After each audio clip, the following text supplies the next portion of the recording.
नमस्कार, मैं मिलन Patel registered pharmacist आपका हार्दिक स्वागत करता हूं आपके अपने YouTube channel health and medicine Hindi. आज के वीडियो में मैं आपको प्लेटलेट्स काउंट को किस तरह से बढ़ा सकते हैं, कौन से ऐसे घरेलू उपाय है, आहार में हम क्या बदलाव कर सकते हैं, हमारी जीवन शैली में कैसे बदलाव कर सकते हैं, किस प्रकार से मेडिकल ट्रीटमेंट के जरिए हम प्लेटलेट काउंट्स को बढ़ा सकते हैं, उसके बारे में बात करेंगे। तो बिना देरी किए आज के वीडियो की शुरुआत करते हैं। प्लेटलेट्स बढ़ाने के जो भी तरीके हैं वो आपके आहार, आपकी जीवन शैली, घरेलू उपाय, कुछ मेडिकल ट्रीटमेंट के ऊपर आधारित होते हैं। प्लेटलेट्स को थ्रोम्बोसाइट्स भी कहते हैं। अगर आपके शरीर में प्लेटलेट्स काउंट कम हो जाते हैं तो उस स्थिति को थ्रोम्बोसाइटोपेनिया कहते हैं। यह स्थिति आपके स्वास्थ्य के लिए काफी हानिकारक होती है, इसलिए प्लेटलेट्स को तुरंत ही बढ़ाने का कोई प्रयास करना चाहिए, कोई इंतजाम करना चाहिए, इलाज करना चाहिए। तो वन बाय वन हम इसके बारे में बात करें। नंबर एक है न्यूट्रिशनल डाइट। न्यूट्रिशनल डाइट से मेरा मतलब यह है कि ऐसा आहार जिसमें अच्छी मात्रा में, पर्याप्त मात्रा में पोषक तत्व।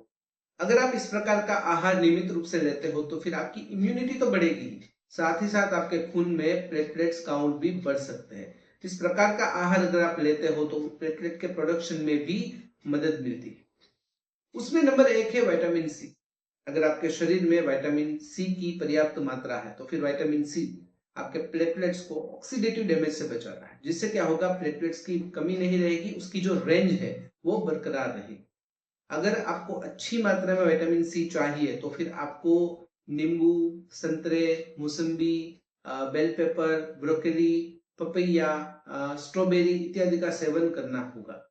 नेक्स्ट है vitamin B 12 and folate. Folate का मतलब फोलिक एसिड।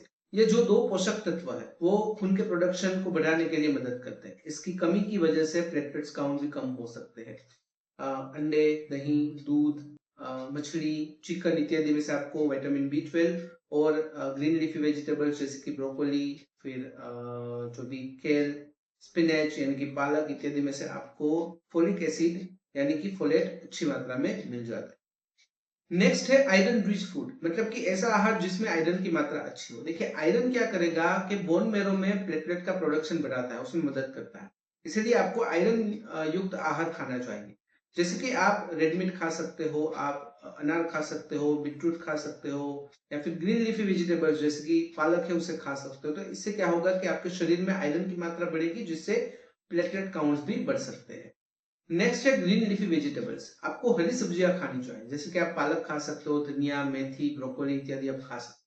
उसमें क्या होगा कि विटामिन के होगा, जो खून जमने की प्रक्रिया में भी मदद करेगा, साथ ही साथ आपकी प्लेटलेट्स को मजबूत बनाने में भी सहाय करेगा।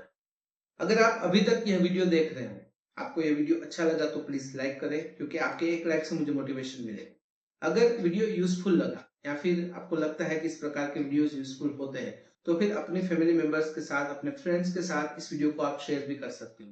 और मुझसे जुड़े रहने के लिए और टाइमली अपडेट के लिए आप मेरे चैनल को सब्सक्राइब कर सकते हो। साथ ही साथ अगर आपको इस वीडियो से रिलेटेड कोई भी क्वेश्चन है या फिर हेल्थ और मेडिसिन से रिलेटेड कोई भी क्वेश्चन है तो आप मुझे कमेंट कर सकते हो। कमेंट में अगर आप अनकंफर्टेबल हो तो डायरेक्टली आप मुझे मेल कर सकते हो qna.hm@gmail.com।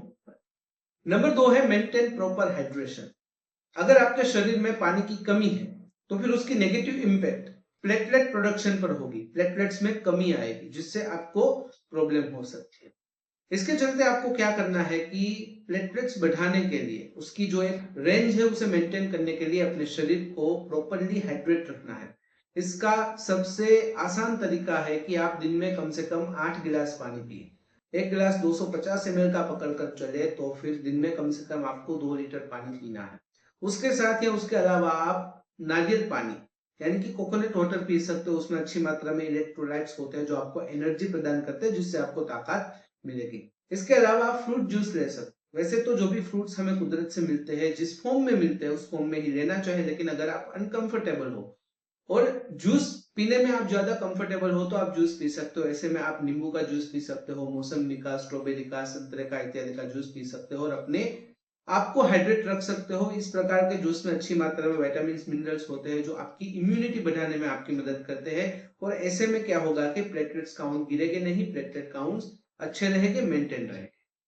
नंबर 3 है हर्बल ट्रीटमेंट। कुछ हर्बल उपाय को आजमा कर आप अपने शरीर में, अपने खून में प्लेटलेट्स की संख्या को बढ़ा सकते हो। हालांकि कोई भी हर्बल ट्रीटमेंट आजमाने से पहले आपको हेल्थ केयर एक्सपर्ट की सलाह लेनी काफी जरूरी है। कोई भी हर्बल खाद्य पदार्थ को अपने आहार में शामिल करने से पहले भी डॉक्टर की सलाह लेनी काफी जरूरी है। उसमें एक है गिलोय। गिलोय के सेवन से आपकी रोग प्रतिरोधक क्षमता यानी कि इम्यूनिटी बढ़ती है। साथ ही साथ जो प्लेटलेट का प्रोडक्शन है वो भी बढ़ता है। खास करके डेंगू या फिर कुछ वायरल इन्फेक्शन में डॉक्टर भी सलाह देते हैं कि आप गिलोय का सेवन करें, लेकिन अंडर सुपरविजन।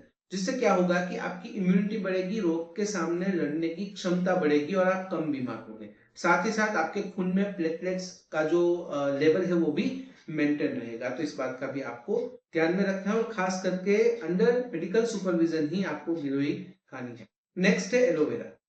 एलोवेरा क्या करेगा कि जो आपका जो खून है उसे डिटॉक्सिफाई करेगा। एलोवेरा के ताजे पत्ते आपको लेने हैं, फिर उसमें से जो उसके अंदर जो कलरलेस जो पदार्थ है उसे आप निकाल कर उसे डायरेक्टली खा सकते हो या फिर उसमें पानी मिलाकर उसका जूस बनाकर भी पी सकते हो। ऐसे में क्या होगा कि आपके प्लेटलेट्स के प्रोडक्शन पर सकारात्मक असर होगी, आपकी प्लेटलेट्स बढ़ सकते हैं। लेकिन जैसे मैंने पहले बोला कि अंडर मेडिकल सुपरविजन ही आपको हर्बल ट्रीटमेंट को आजमाना है। नंबर 4 है योगा एंड प्राणायाम। योग और प्राणायाम करने से आपके शरीर को शांति मिलेगी। जितना आपका मन शांत होगा, शरीर शांत होगा, प्लेटलेट्स का रिजनरेशन अच्छा होगा, प्लेटलेट्स कमी नहीं होगी, उस वो जो प्लेटलेट्स है वो एक नॉर्मल रेंज में मेंटेन रहे। इसमें आप अनुलोम विलोम और सर्वांगासन ट्राई कर सकते हो, काफी मदद मिलती है। नंबर 5 है रेस्ट एंड स्ट्रेस मैनेजमेंट। मतलब कि आप जितना तनाव मुक्त रहोगे, जितना शांत रहोगे, अपने शरीर को आराम दोगे, उतना अच्छा है। क्योंकि आपके शरीर को आराम मिलेगा तो साथ ही साथ आपके शरीर को समय मिलेगा प्लेटलेट्स को रीजनरेट करने के लिए। इसकी वजह से क्या होगा कि प्लेटलेट्स अच्छी मात्रा में उसका प्रोडक्शन हो पाएगा, रिजनरेशन हो पाएगा, ताकि प्लेटलेट्स का एक नॉर्मल लेवल आपके शरीर में मेंटेन रहे। जब भी आप ज्यादा स्ट्रेस लेते हो तो आपके शरीर में स्ट्रेस हार्मोन जिसकी कोर्टिसोल की मात्रा बढ़ जाती है, जो काफी नुकसान जिससे होता है। जब भी आप स्ट्रेस में होते हो तो कोर्टिसोल में इम्बैलेंस होने के कारण भी ये सब चीजें होती है। इसलिए कोर्टिसोल हार्मोन का लेवल भी आपको मेंटेन रखना है ताकि उसकी नेगेटिव इंपैक्ट प्लेटलेट प्रोडक्शन पर ना हो। नंबर 6 है मेडिकल ट्रीटमेंट। अगर आपके शरीर में हद से ज्यादा मात्रा में प्लेटलेट्स काउंट कम हो जाते हैं, गंभीर स्थिति हो जाती है, तो डॉक्टर की सलाह के अनुसार आपको मेडिकल ट्रीटमेंट शुरू करनी है। उसमें एक है प्लेटलेट ट्रांसफ्यूजन। मतलब कि अगर आपके शरीर में बहुत ही कम प्लेटलेट्स है, बहुत ही ज्यादा कम हो गई है, तो ऐसे में प्लेटलेट ट्रांसफ्यूजन के जरिए आपके शरीर में प्लेटलेट्स को रिस्टोर किया जाता है।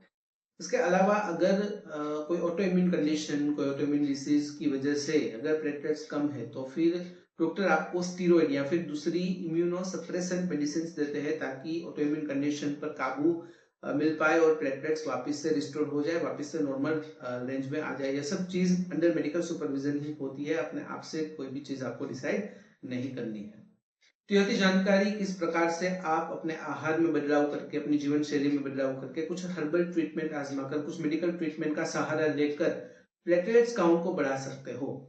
अगर इस वीडियो से रिलेटेड कोई भी सवाल है तो कमेंट में बेझिझक पूछिएगा। अगर कमेंट में आप अनकंफर्टेबल हो तो डायरेक्टली मुझे मेल कर सकते हो qna.hom@gmail.com पर। तो फिलहाल इस वीडियो में बस इतना ही। आज का वीडियो ध्यान से देखने और सुनने के लिए आपका धन्यवाद। जय हिंद, जय भारत।